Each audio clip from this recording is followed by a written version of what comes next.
Hello and welcome to the show. I'm at the top of Mount Chiliad. It's been a while since I've been up here for a downhill chaos. There is only one car in the latest update for GTA 5 and it is this, the Coquette Classic. It's effectively a Corvette Stingray with some slightly strange headlights.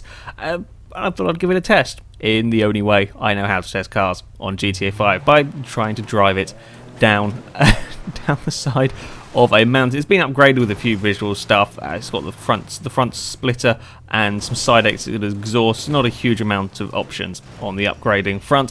First attempt, I just got a little bit out of control and it hit a rock.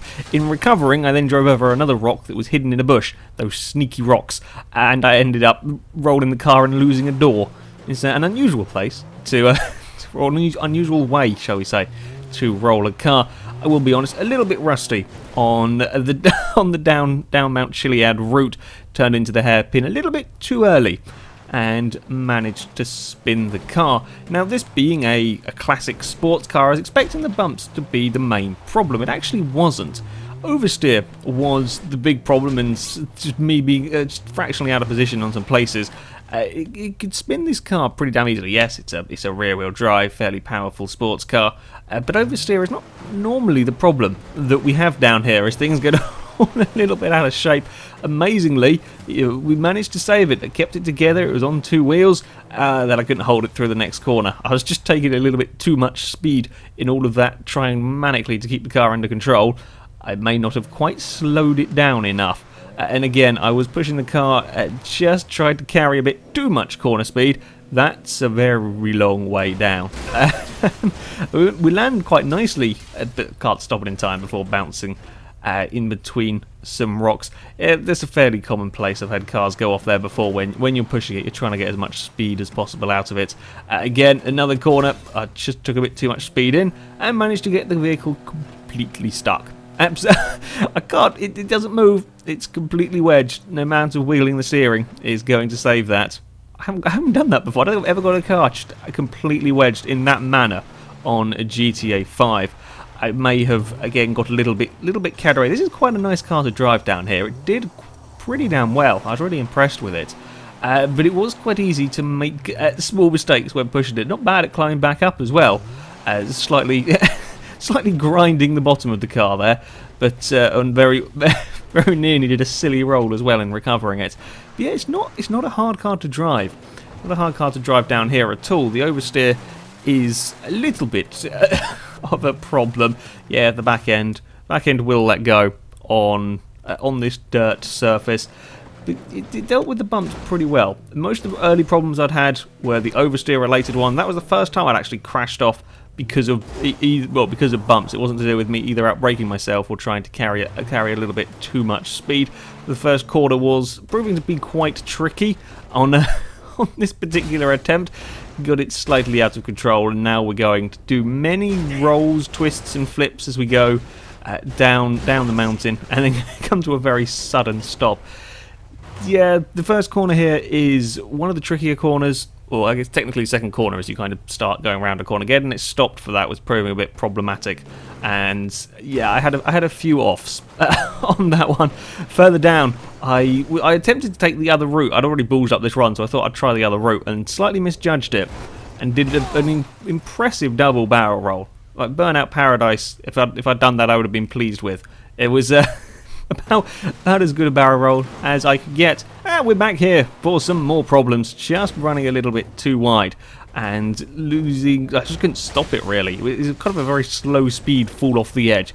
I managed to get it back onto its wheels and stopped just before going off the edge, and now I'm to really test its off-road capabilities, and I can't quite do it. It's sort of tantalizingly close. I'm on the brakes, I'm in reverse, and I can't get it to stop going forward now, and then it goes to a steeper part, and there's nothing I can do, and we're going backwards, which is less than ideal. So now I'm on the accelerator because there's no manual gearbox option, so I have to I'm trying to now accelerate forwards to slow it down, which is, even that doesn't work, and we've ended up, the second time I've ended up down here. Very rare I end up in this particular part of the mountain.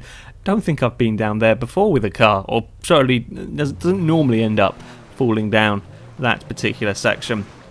after a while, I got a clean run with the Coquette.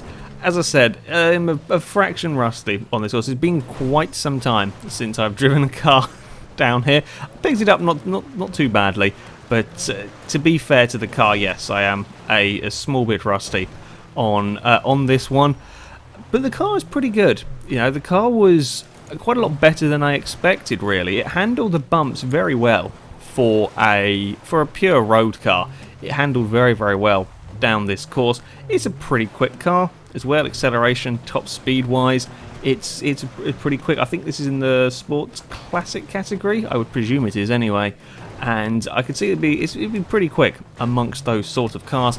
The main concern is really the oversteer with it. Gotta be careful. It's not too bad, but that's what I was finding was causing me more problems than the bumps, is me kind of spinning the car out, which is unusual for this course. Normally it's getting thrown around by the horrible jumps that's the problem, but not today as we come up towards one of said horrible jumps. I do apologise to the deer that I didn't see whatsoever until I squashed it down this very narrow passageway up towards the second to last corner. It's very bumpy into this second to last corner, but see, the Coquette was fine with all of these bumps. It didn't have any problems with the nasty bumps that normally screw over road cars around the final corner, across the line, and then we take a jump and just about manage to get the car under control without knocking into any trees.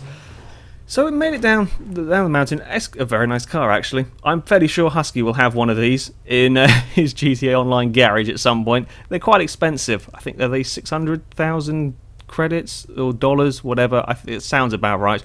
Quite expensive cars. Good fun to drive on tarmac and pretty good fun to drive off-road as well. Did a lot better than I expected it to. Anyway, on to the times, and it's not bad from the Coquette Classic with a 1:27.6. Puts it just fractionally behind a Kalahari, a little bit quicker than a Roosevelt, a bit quicker than a Feltzer. It is 1.6 seconds slower than the modern day Coquette. The modern day one did a 1:26.0, so that's not bad. That's not bad going. I don't think. I thought it might go a little bit quicker, but it's still a pretty good time from the vehicle. Anyway, that is it for this video, guys. So thank you very much for watching, and until next time, goodbye.